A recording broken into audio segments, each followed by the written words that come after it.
السلام عليكم ورحمة الله وبركاته. الحمد لله والصلاة والسلام على رسول الله وعلى آله وصحبه الفائزين برضا الله. أما بعد، فأعوذ بالله من الشيطان الرجيم. بسم الله الرحمن الرحيم. اقرأ باسم ربك الذي خلق خلق الإنسان من علق اقرأ وربك الأكرم الذي علم بالقلم علم الإنسان ما لم يعلم. صدق الله العلي العظيم وصدق وبلغ رسوله النبي الكريم ونحن على ذلك من الشاهدين الشاكرين والحمد لله رب العالمين.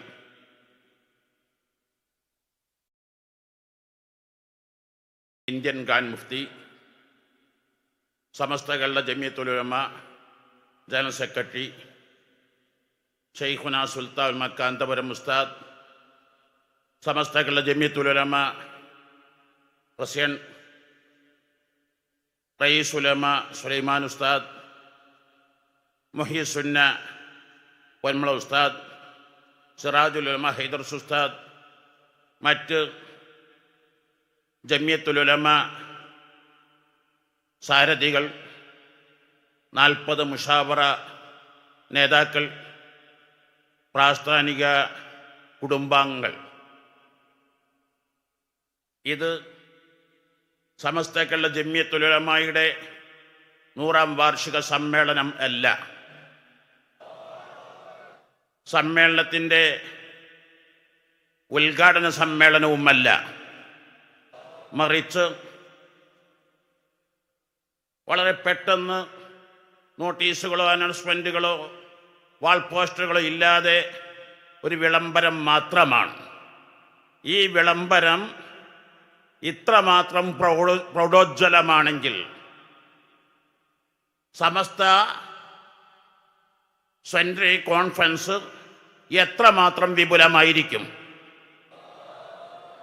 ഈ തടിച്ചുകൂടിയ പണ്ഡിത കുടുംബാംഗങ്ങൾക്ക്, ആദർശ പ്രസ്ഥാനത്തിൻ്റെ നായകർക്ക്, പ്രവർത്തകർക്ക് ഇനി സമ്മേളനം കഴിയുന്നവരെയും വിഷമങ്ങളില്ല. ഈ മഹാസമ്മേളനം വലിയ വിപ്ലവങ്ങൾ സൃഷ്ടിക്കണം. ഇതിൻ്റെ തുടക്കം, ഈ വിളംബരം ഷെയ്ഖുൽ മശാരിഖ് വൽ മഗാരിബ്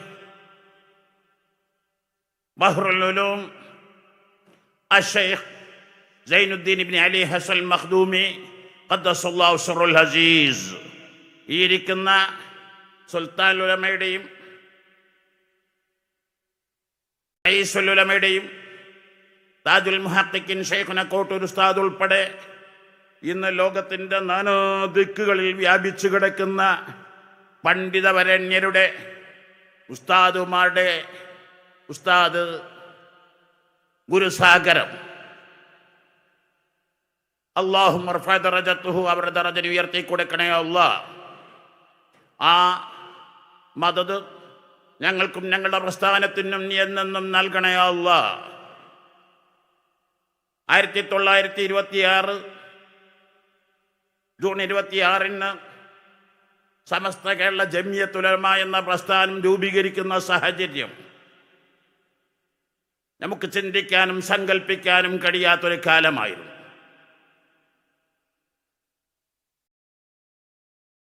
മുസ്ലിമീങ്ങൾ ലോകമെമ്പാടും നടത്തിയ വിപ്ലവങ്ങൾ, മുന്നേറ്റങ്ങൾ വിദ്യാഭ്യാസങ്ങളെ കൊണ്ടാണ്. 1991 ഇന്ത്യയിൽ ആദ്യമായി കേരള സംസ്ഥാനം 100% സാക്ഷരത കൈവരിച്ചത്. പ്രാഥമിക സാക്ഷരത മാത്രം, എഴുതാനും വായിക്കാനും അറിയുക. എന്നാൽ അതിൻ്റെ 1435 വർഷങ്ങൾക്ക് മുമ്പ്, ഒന്നുകൂടി പറഞ്ഞാൽ ഇന്നത്തെ ഡേറ്റിൻ്റെ 1435 70 വർഷങ്ങൾക്ക് മുമ്പ് അഷ്റഫുൽ ഖൽഖ് സ്വല്ലല്ലാഹു അലൈഹി വസല്ലം തങ്ങൾ ഈ ലോകത്തേക്ക് നുബുവ്വത്തുമായി വന്നപ്പോൾ ആദ്യ മഹൽ വചനം 1460 വർഷങ്ങൾക്ക് മുമ്പ് ഹിറാ ഗുഹയിൽ ഇഖ്റ ബിസ്മി റബ്ബിക്കല്ലദീ ഖലഖ് ഖലഖൽ ഇൻസാന മിൻ അലഖ്, വായിക്കുക, പഠിക്കുക, വളരുക. ഏതൊരു സമൂഹത്തിൻ്റെയും വളർച്ച, ഉയർച്ച, നവോത്ഥാനം പഠനത്തിലൂടെ, വായിക്കലിലൂടെ.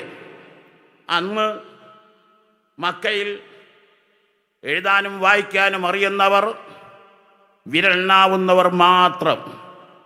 അതാണ് സൂറത്തുൽ ജുമുഅയിലൂടെ ഹുവല്ലദീ ബഅസ ഫിൽ ഉമ്മിയ്യീന റസൂലൻ മിൻഹും യത്ലു അലൈഹിം ആയാതിഹി വയുസക്കീഹിം വയുഅല്ലിമുൽ കിതാബ വൽ ഹിക്മ വഇൻ കാനൂ മിൻ ഖബ്ല ലഫീ ളലാലിൻ മുബീൻ. അഷ്റഫുൽ ഖൽഖ് സ്വല്ലല്ലാഹു അലൈഹി വസല്ലം മാത്രമല്ല ഉമ്മിയ്, മക്ക നിവാസികളും ഉമ്മിയാണ്. അതാണ് ഹുവല്ലദീ ബഅസ ഫിൽ ഉമ്മിയ്യീൻ. എഴുതാനും വായിക്കാനും ഒട്ടും അറിയാത്തവർ, പേരെഴുതാൻ അറിയാവുന്നവർ 16-17 പേർ മാത്രം. അവിടെ നിന്ന് തുടങ്ങിയ വിജ്ഞാന വിപ്ലവം, മാഷാ അല്ലാഹ്, ലോകധിക്കാരിയായ, അഹങ്കാരികൾ ഏറ്റവും വലിയ അഹങ്കാരിയായ കിസ്റ ചക്രവർത്തി, ആ കൊട്ടാരത്തിൻ്റെ അവശിഷ്ടങ്ങൾ ഇന്നും നമുക്ക് കാണാൻ കഴിയും. ഈ വിനീതൻ അത് ചെന്ന് നേരിട്ട് കണ്ടതാണ്. അഷ്റഫുൽ ഖൽഖ് സ്വല്ലല്ലാഹു അലൈഹി വസല്ലം തങ്ങൾ ഹുദൈബിയ സന്ധി കഴിഞ്ഞ് ലോകമൊട്ടുക്കുമുള്ള ഭരണാധികാരികളിലേക്ക് സമാധാനത്തിൻ്റെ സന്ദേശം അയച്ചു. എല്ലാവരും മാന്യമായി ഒമാൻ രാജാവ്, ബഹ്റൈൻ രാജാവ്, യമൻ രാജാവ് പൂർണ്ണമായും ഉൾക്കൊണ്ടു. ഈജിപ്തിൻ്റെ ഭരണാധികാരി മുഖൗഖിസ് പ്രതിപക്ഷ ബഹുമാനങ്ങളോടെ ധാരാളം ഗിഫ്റ്റുകൾ നൽകി പ്രതികരിച്ചു. റോം ചക്രവർത്തി ഹിറക്കൽ ചർച്ചകൾക്ക് വെച്ചു. എന്നാൽ ലോകത്ത് ഫതുഹുൽ ബാരിയിൽ പറയുന്ന പോലെ ലോകത്തെ ഏറ്റവും വലിയ രാജാവ് എന്ന് അവകാശപ്പെടുന്ന കിസ്റ കത്തങ്ങ് പിച്ച് ചീന്തുകയായിരുന്നു. അതേ കിസ്റ അഷ്റഫുൽ ഖൽഖ് സ്വല്ലല്ലാഹു അലൈഹി വസല്ലം വഫാത്തായി 2 വർഷവും 8 മാസവും അമീറുൽ മുഅ്മിനീൻ അബൂബക്കർ സിദ്ദീഖ് റളിയല്ലാഹു അൻഹു ഇസ്ലാമിക് റിപ്പബ്ലിക്കിന്റെ ഹെഡായി, ഖലീഫയായി. പിന്നീട് അമീറുൽ മുഅ്മിനീൻ ഉമർ ബിൻ ഖത്താബ് റളിയല്ലാഹു അൻഹു ഇസ്ലാമിക് റിപ്പബ്ലിക്കിന്റെ ഹെഡായപ്പോൾ പാർലമെന്റ് അംഗങ്ങളെ വിളിച്ചുകൊണ്ട് പറഞ്ഞു, അക്കല ഉമറു കബിദി, ഉമർ എന്റെ കരള് തിന്നിരിക്കുന്നു. ആരാണ് ഈ ഉമർ? അമീറുൽ മുഅ്മിനീൻ ഉമർ ബിൻ ഖത്താബ് റളിയല്ലാഹു അൻഹു. പാർലമെന്റ് അംഗങ്ങൾ മഹാവിസ്മയമായിട്ടാണ്, അത്ഭുതത്തോടുകൂടെയാണ് ഇത് കേട്ടത്. അങ്ങക്ക് എന്തു പറ്റി? ഇവിടത്തെ സജ്ജീകരണങ്ങൾ, സൗകര്യങ്ങളിൽ, സൈന്യങ്ങളിൽ, സംവിധാനങ്ങളിൽ ഒരംശം പോലും ഇല്ലാത്ത, ഒരു ശിഖരം പോലും ഇല്ലാത്ത മദീനത്തെ ഭരണാധികാരിയാണോ അങ്ങ് പേടിക്കുന്നത്? പറഞ്ഞൊരു വചനമുണ്ട്, അക്കല ഉമർ ആട്ടിടയന്മാർക്ക് ഇൽമും അദവും നൽകിയിരിക്കുന്നു. അപ്പോഴും അവരെ പരിഹസിച്ചുകൊണ്ടാണ് അറബികളെ ആടുമേക്കുന്നവർ. അടുത്ത കാലം വരെ അങ്ങനെയായിരുന്നല്ലോ. കാലം കൂടുതൽ കഴിഞ്ഞില്ല. 2 വർഷം കഴിയുമ്പോൾ ആ കിസ്റ കൊട്ടാരം അമീറുൽ മുഅ്മിനീൻ ഉമർ ബിൻ ഖത്താബ് റളിയല്ലാഹു അൻഹു കീഴടക്കുകയായി. ആ ലോകമൊട്ടുക്കും സിന്ധു തൊട്ട് മൊറോക്കോ വരെ ഇസ്ലാം വ്യാപിച്ചു. എല്ലാം വിജ്ഞാനങ്ങളിലൂടെ, അദബിലൂടെ. അങ്ങനെ ഇന്ത്യയിലേക്കും കേരളത്തിലേക്കും അതെത്തി. കേരളത്തിൽ നമ്മുടെ പൂർവീകർ നന്നായി എഴുതാനും വായിക്കാനും അറിയുന്നവരായിരുന്നു. മലയാള ഭാഷക്ക് ലിപി വരുന്നതിൻ്റെ മുമ്പ് നമ്മുടെ പൂർവീകർ അറബി മലയാളമെന്ന പ്രത്യേക ലിപി കണ്ടെത്തി ആയിരക്കണക്കിന് പതിനായിരക്കണക്കിന് ഗ്രന്ഥങ്ങൾ അറബി മലയാളത്തിൽ എഴുതി. അവർ ആശയവിനിമയങ്ങൾ നടത്തി. അന്ന് മലയാളത്തിന് ലിപി പോലുമില്ല. പക്ഷേ ബ്രിട്ടീഷുകാർ ഇവിടെ വന്ന് കീഴക്കലോടുകൂടെ നമ്മുടെ പൂർവികരാകുന്ന പിതാമഹന്മാർ സാമ്രാജ്യത്തിനെതിരെ ശക്തമായ പോരാട്ടത്തിലായി. അവരുടെ ഊർജം മുഴുവനും സമ്പത്ത് മുഴുവനും സമയങ്ങൾ മുഴുവനും അതിന് ചെലവഴിച്ചു. 1921 കാലഘട്ടങ്ങളിൽ ഖിലാഫത്ത് പ്രസ്ഥാനത്തിൻ്റെ പ്രചാരകരായി മഹാത്മാഗാന്ധിയും മൗലാന ഷൗക്കത്ത് അലിയും കോഴിക്കോട് ഒരു സെപ്റ്റംബർ എൻ്റെ ഓർമ്മയിൽ 20 കടപ്പുറത്ത് മലബാർ ഡിസ്ട്രിക്ട് മുസ്ലിമീങ്ങൾ ഒരുമിച്ച് കൂട്ടി. ആ നട്ടുച്ചക്ക് മലബാർ 25,000-ഓളം കാലക്ഷം മുസ്ലിമീങ്ങളാണ് ഒരുമിച്ച് കൂടിയത്. അവിടുന്ന് ആഹ്വാനം ചെയ്തു, ബ്രിട്ടീഷുകാരെ പൂർണ്ണമായും ബഹിഷ്കരിക്കണം, ബ്രിട്ടീഷ് ഭരണകൂടത്തെ വർജിക്കണം, അവരുടെ ഭാഷ വേണ്ട, വേഷം വേണ്ട, തൊഴിൽ വേണ്ട, അവരുമായി ഒരു ബന്ധവും വേണ്ട. ഈ പ്രഖ്യാപനം അക്ഷരാർത്ഥത്തിൽ ഒന്നുകൂടി മുസ്ലിമീങ്ങൾ വിദ്യാഭ്യാസരഹിതരായി. ഖിലാഫത്ത് പ്രസ്ഥാനത്തിൻ്റെ ഭാഗമായി മലബാർ സമരം അതിരൂക്ഷമായി. 20,000-ലേറെ ആളുകൾ രക്തസാക്ഷികളായി. നമ്മുടെ പൂർവികർ 20,000 വിധവകളായി. ഓരോ ദമ്പതികൾക്കും 4, 5, 6 മക്കൾ. ലക്ഷക്കണക്കിന് യതീമുകളായി, ദരിദ്രരായി.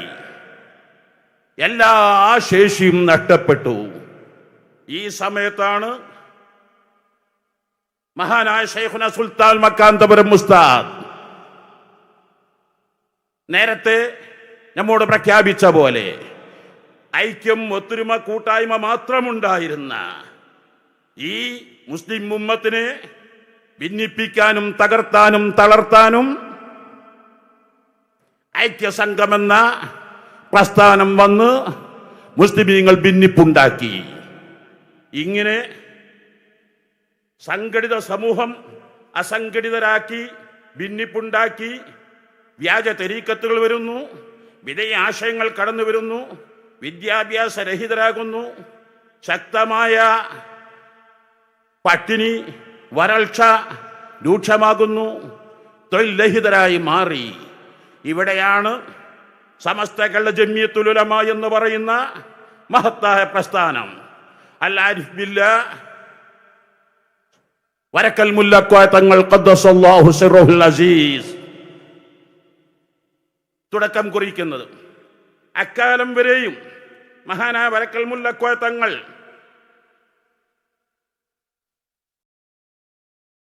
ഇംഗ്ലീഷ് ഇന്നത്തെ സാധാരണക്കാരൻ്റെ ഇംഗ്ലീഷ് അല്ല.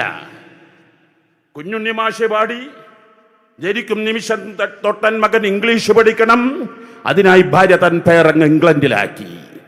എന്നാൽ ആ ഇംഗ്ലണ്ടുകാരോടാണ് മഹാനായ വരക്കൽ മുല്ലക്കോയ തങ്ങൾ ഇംഗ്ലീഷ് പഠിച്ചത്. ആ ഫ്ലുവൻസി ഇന്ന് അധിക പേർക്കും കിട്ടിക്കൊള്ളണമെന്നില്ല. ഇതുകൊണ്ടായിരുന്നു അരക്കൽ രാജകുടുംബത്തിൻ്റെ രാജ്ഞിയുടെ അഡ്വൈസറും ട്രാൻസ്ലേറ്ററുമായി വരക്കൽ മുല്ലക്കോയ തങ്ങളെ നിയോഗിച്ചത്. അങ്ങനെ 21 ശേഷം വന്ന പട്ടിയും ദാരിദ്ര്യവും പ്രയാസങ്ങളും വിഷമങ്ങളും അനൈക്യങ്ങളും പരിഹരിക്കാൻ സമസ്ത കേരള ജംഇയ്യത്തുൽ ഉലമ എന്ന് പറയുന്ന പ്രസ്ഥാനം രൂപീകരിച്ചു. ഇത് പറയുമ്പോൾ ഒരു കാര്യം സാന്ദർഭികമായി ഉണർത്തുകയാണ്. പലപ്പോഴും മുസ്ലിമീങ്ങൾക്ക് മതപരമായ വിഷയങ്ങൾക്ക് വേണ്ടി മാത്രം രൂപീകരിച്ച ഒരു പ്രസ്ഥാനമല്ല സമസ്ത. വിധേയികളെ എതിർക്കാൻ വേണ്ടി മാത്രം അല്ല. സമസ്തകളുടെ ജമിയത്തുൽ ഉലമായുടെ ഭരണഘടന പരിശോധിച്ചാൽ 5 ഉപക്ഷേപങ്ങളായി നൽകിയ ഉദ്ദേശ ലക്ഷ്യങ്ങളുടെ ഭാഗത്ത് സിയും ഡിയും ഇയും പ്രസ്ഥാനം കേരളത്തിന്റെ പൊതുമണ്ഡലങ്ങൾ എങ്ങനെ നോക്കിക്കാണുന്നു എന്ന് മനസ്സിലാക്കാം. സി, മുസ്ലിം സമുദായത്തിന് മതപരമായും സാമുദായികമായും ഉണ്ടായിരിക്കേണ്ട അവകാശങ്ങൾ സംരക്ഷിക്കുക. സമസ്തകളുടെ ജമിയത്തുൽ ഉലമായുടെ ഭരണഘടനയാണ്. ഡി, മതവിശ്വാസത്തെ പ്രചരിപ്പിക്കുകയും പ്രോത്സാഹിപ്പിക്കുകയും ചെയ്യുന്നതിന് പുറമെ മതവിശ്വാസികൾക്കും ആചാരങ്ങൾക്കും ഹാനി തട്ടാത്ത വിധത്തിലുള്ള ലൗകിക വിദ്യാഭ്യാസ വിഷയത്തിലും വേണ്ടത് പ്രവർത്തിക്കുക. ഭൗതിക വിദ്യാഭ്യാസത്തിന്റെ വിഷയം. മൂന്നാമതായി മുസ്ലിം സമുദായത്തിന്റെ പൊതുവായ ഗുണത്തിനും സമുദായ മധ്യേ ഉണ്ടായിക്കൊണ്ടിരിക്കേണ്ടുന്ന അധർമ്മം, അനൈക്യം, അരാജകത്വം, അന്ധവിശ്വാസം ഇത്യാദികളെ നശിപ്പിച്ച് സമുദായത്തിന്റെയും മതത്തിന്റെയും അഭിവൃദ്ധിക്കും ഗുണത്തിനും വേണ്ടി പരിശ്രമിക്കുക. അങ്ങനെ സമസ്തകളുടെ ജമിയത്തുൽ ഉലമ സ്ഥാപിതമായി എല്ലാ പള്ളിക്കൂടങ്ങളിലും ദർസുകളിലും മഹാനായ ശിഹാബുദ്ദീൻ അഹ്മദ് കോയ ശാലിയാത്തി റളിയല്ലാഹു അൻഹു സമസ്തകളുടെ ജമിയത്തുൽ ഉലമയുടെ ഏറ്റവും ശക്തനായ സ്ഥാപക നേതാക്കൾ പ്രമുഖരാണ്. അവിടെ സ്ഥാപിച്ച ആ വലിയ ലൈബ്രറി അന്ന് സമസ്തകളുടെ ജമിയത്തുൽ ഉലമയുടെ വിജ്ഞാന സാഗരം, 16ഓളം ഭാഷയിൽ മഹാൻ അവർക്കുണ്ടായിരുന്ന അവഗാഹം, നിസാമുദ്ദീന്റെ മുഫ്തി എന്ന സ്ഥാനം മഹാൻ ആരാണ്? റമദാനു ശാലിയാത്തി റളിയല്ലാഹു അൻഹു അറബികൾ കോഴിക്കോട് വരുമ്പോൾ കിതാബുകളുടെ ആഘോഷങ്ങൾ നടത്താറുണ്ടായിരുന്നു, ചന്ത നടത്താറുണ്ട്. അങ്ങനെ വിദ്യാഭ്യാസം നിറഞ്ഞു നിൽക്കുന്ന സമൂഹം ഇടക്കാലത്ത് വളരെ പിന്നാക്കം നിന്നപ്പോൾ സമസ്തകളുടെ ജമിയത്തുൽ ഉലമ വളർത്തി കൊണ്ടുവരികയും അങ്ങനെ പള്ളിക്കൂടങ്ങളിലും ഓത്തുപള്ളികളിലും സ്കൂളുകളിലും മദ്രസകൾ പഠിപ്പിക്കാൻ തുടങ്ങി.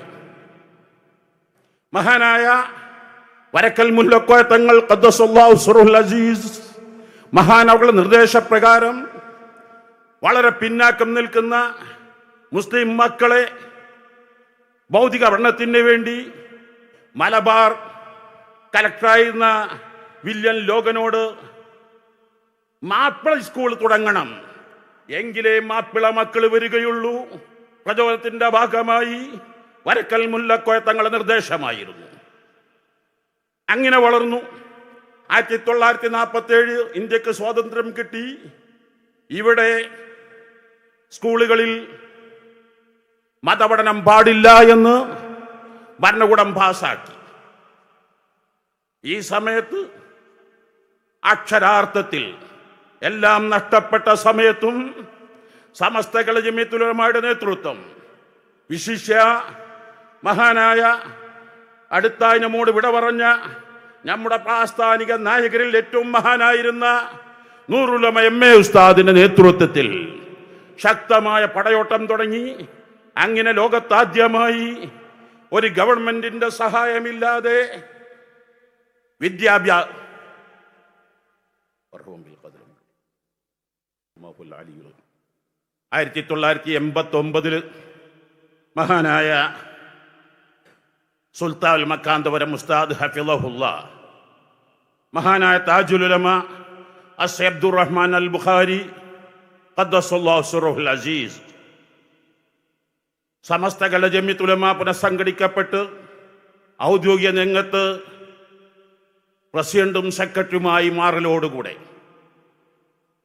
വിദ്യാഭ്യാസ രംഗത്ത് വലിയ വിപ്ലവമായി മാറി.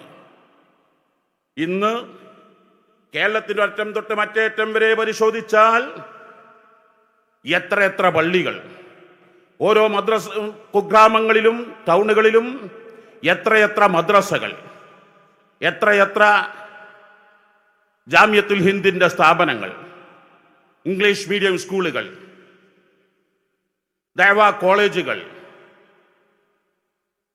ഇങ്ങനെ ഉണ്ടാക്കി തീർത്ത വലിയ വിപ്ലവം 89ഓടുകൂടെ എറണാകുളത്ത് വെച്ച് എല്ലാ ജില്ലകളിലും മർക്കസ് പോലുള്ള വിദ്യാഭ്യാസ സ്ഥാപനങ്ങൾ അൽഹംദുലില്ലാഹ് എണ്ണങ്ങളും മറ്റും പറയാൻ സമയം അനുവദിക്കുന്നില്ല. അവസാനമായി പറയാൻ ആഗ്രഹിക്കുന്നത് സമസ്ത കേരള ജംഇയ്യത്തുൽ ഉലമ എന്ത് എന്ന് ചോദിച്ചാൽ ഞങ്ങൾക്ക് പറയാനുള്ള മറുപടി മഹാനായ ശൈഖുനാ സുൽത്താൻ മക്കാന്തപുരം ഉസ്താദ്. സമസ്ത കേരള ജംഇയ്യത്തുൽ ഉലമ എന്തൊരു ലക്ഷ്യത്തിന് സ്ഥാപിതമായോ ആ ലക്ഷ്യങ്ങൾ, വിദ്യാഭ്യാസ സ്ഥാപനങ്ങൾ, ആതുര സേവനങ്ങൾ, പള്ളികൾ, മദ്രസകൾ, 15,000-ലെ ആയിരക്കണക്കിന് പള്ളികൾ, 15,000-ലേറെ സഖാഫി പണ്ഡിതന്മാർ, ലക്ഷക്കണക്കിന് വിദ്യാസമ്പന്നർ, സമസ്ത കേരള ജംഇയ്യത്തുൽ ഉലമയുടെ സ്ഥാപിത കാലം തൊട്ട് ഇന്നേ വരെയുള്ള നേതൃത്വത്തിൽ ഇത്രമാത്രം സമസ്ത കേരള ജംഇയ്യത്തുൽ ഉലമയുടെ ആശയാദർശങ്ങൾ 100% ലോകത്ത് പ്രചരിപ്പിക്കുന്നതിന്, വിദ്യാഭ്യാസ സ്ഥാപനങ്ങൾ പടുത്തുയർത്തുന്നതിന്, ഇവിടെ രാജ്യത്തിന് മാതൃകാപരമായ പ്രവർത്തനങ്ങൾ കാഴ്ചവെക്കുന്നതിന്, കേരളത്തിൽ മാത്രമല്ല ഈ മാതൃക കണ്ട് എല്ലാ സ്റ്റേറ്റുകളിലും ഉസ്താദിന്റെ നേരിട്ടിടപെടലുകളിലൂടെ എത്രയെത്ര പള്ളികൾ, മദ്രസകൾ, സ്ഥാപനങ്ങൾ, ആതുര സേവനാലയങ്ങൾ പടുത്തുയർത്താൻ കഴിഞ്ഞു. അവസാനമായി ഒരൊറ്റ വാക്ക്, 100 വർഷം മുമ്പ് സമസ്ത കേരള ജംഇയ്യത്തുൽ ഉലമയുടെ രൂപീകരണം നടക്കുമ്പോൾ മഹത്തുക്കളായ പണ്ഡിത പ്രതിഭകൾ രൂപം നൽകിയ അടിസ്ഥാന ആദർശ മേഖലകളിലേക്കും നിലപാടുകളിലേക്കും കൂടുതൽ ആളുകൾ അൽഹംദുലില്ലാഹ് എത്തിച്ചേരുന്നു എന്നതാണ് ഞങ്ങളുടെ വലിയ സന്തോഷം. അൽഹംദുലില്ലാഹ് മഹാനായ താജുൽ ഉലമ ഖദ്ദസല്ലാഹു സിർറഹുൽ അസീസ്, മഹാനായ നൂറുൽ ഉലമ എം.എ. ഉസ്താദ് ഖദ്ദസല്ലാഹു സിർറഹു, ഇന്ന് ജീവിച്ചിരിക്കുന്ന സമസ്ത കേരള ജംഇയ്യത്തുൽ ഉലമയുടെ ഉളം വയസ്സുള്ള സുൽത്താൻ മക്കാന്തപുരം ഉസ്താദ് സുന്നി സംഘടനകളിൽ ആദർശപരമായ ഐക്യം രൂപപ്പെടുത്തി കഴിഞ്ഞു. സമസ്ത അസ്തിത്വവും വ്യക്തിത്വവും ഉയർത്തിപ്പിടിക്കാൻ അത്തരം ചോദ്യങ്ങൾ അത്യാവശ്യമായിരുന്നു എന്ന നിലപാട് ഇന്ന് കൂടുതൽ ആളുകൾക്ക് ബോധ്യപ്പെട്ടുകൊണ്ടിരിക്കുന്നു എന്നതാണ് സുന്നി പ്രസ്ഥാനത്തിൻ്റെ ഏറ്റവും വലിയ വിജയം. അതോടുകൂടെ തന്നെ ആ വിജയത്തെ മുന്നോട്ട് കൊണ്ടുപോവുക എന്നതാണ് ഇപ്പോൾ എല്ലാവരുടെയും ഉത്തരവാദിത്വം. ആ വിജയം, ആ ഐക്യം, ആ ഒത്തൊരുമ മുന്നോട്ട് കൊണ്ടുപോകുന്നതിന് വിശിഷ്യ പരിശുദ്ധമായ റമദാനു ഷരീഫ് വിളിപ്പാട് അകലെയെത്തി എല്ലാ വീടുകളിലും, കുടുംബങ്ങളിലും, നാടുകളിലും എല്ലാവരും ഒത്തൊരുമയോടെ, ഐക്യത്തോടെ, കൂട്ടായ്മയോടെ ജീവിക്കണം. അതിനായി എല്ലാവരും ഐക്യത്തിന്റെ ഭാഷകൾ ഉപയോഗിക്കണം, അനൈക്യത്തിന്റെ ഭാഷകൾ ഉപയോഗിക്കരുത്. ഈ സമ്മേളനം ഇൻഷാ അല്ലാഹ് സമസ്ത കേരള ജംഇയ്യത്തുൽ ഉലമ മഹാനായ ശൈഖുനാ സുൽത്താൻ മക്കാന്തപുരം ഉസ്താദ് ഇന്ന് അതിൻ്റെ 100ാം വാർഷികത്തിന്റെ സ്ഥലം, സമയം, പ്രമേയം പ്രഖ്യാപിക്കുമ്പോൾ വിശ്രമങ്ങളില്ലാത്ത പകലുകളാണ്. അത് ഇക്കാലം അത്രയും കണ്ടിട്ടില്ലാത്ത അത്രയും അച്ചടക്കവും മാതൃകാപരവുമായ ഒരു മഹാസമ്മേളനമാക്കി മാറ്റാൻ എല്ലാവരും പ്രതിജ്ഞ എടുക്കുക. തൗഫീഖ് നൽകണേ അല്ലാഹ്. അസ്സലാമു അലൈക്കും വറഹ്മത്തുള്ളാഹി വബറകാതുഹു.